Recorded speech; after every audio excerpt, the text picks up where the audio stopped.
Okay, so welcome to Reykjavik. It's Monday morning, and our Iceland tour starts later today.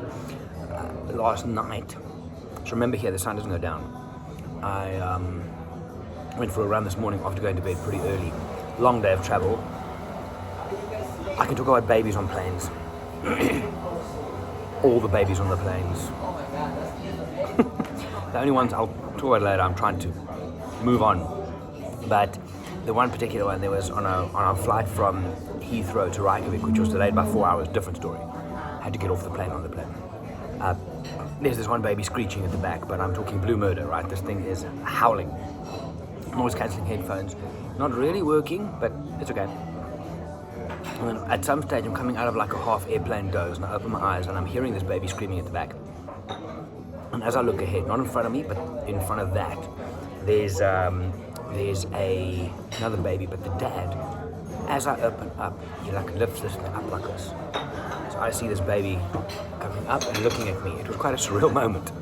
Anyway, Iceland. We went to bed quite early. I think I was in bed 8:30, 9 o'clock local time, which is 11 o'clock back home, and with the day in between, I was pretty tired. Up this morning about 3:30 because of time zones, I think, and the light.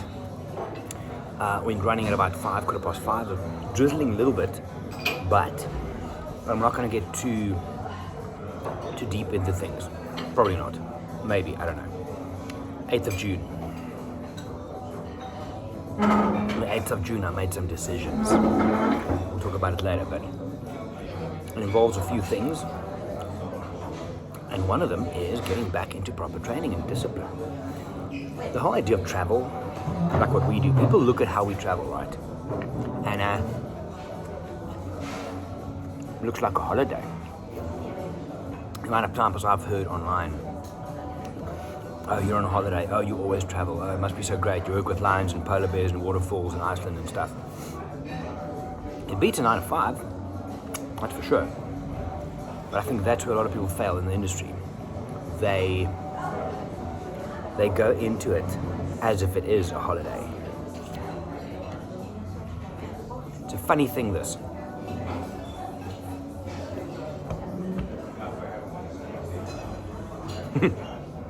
I thought this was going to go quicker. It was the end of the bread. It was a little crust, so I'm taking a bit longer. Doing what we do. It's very easy, and I'm talking both as a professional working thing and for yourself as a person.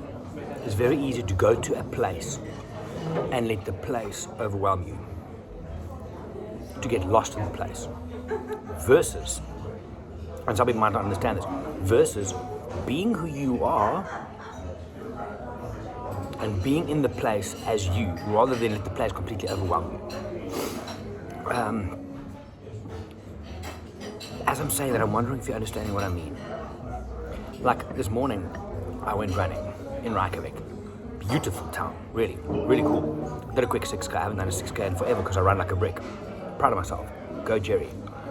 8th of June. But I was running, and for the first time in a very, very long time, I was running. I'm like, okay, cool.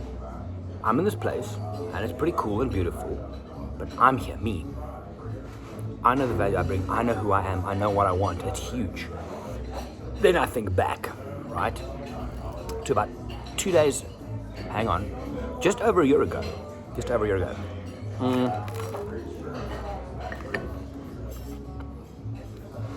I was in the same hotel, but I was in prison. I was in quarantine in the hotel for 5 days last year before this trip. Very, very different person. Different headspace, different physical space.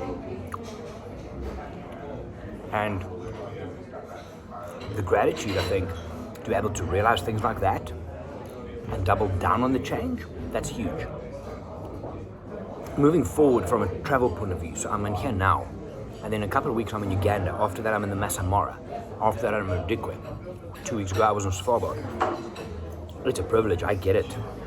And I'm very grateful for what I get to do, but for the first time in a very long time, it's not about the place and me in it. It's me in the place. The value I bring, the teaching I do, the photography I do. It's huge. It's, for you photographers out there, it's very similar to, what are you photographing? Are you photographing a polar bear in its environment, or are you photographing an environment with a polar bear in it? Because those will look different, dramatically so. And it's a huge thing.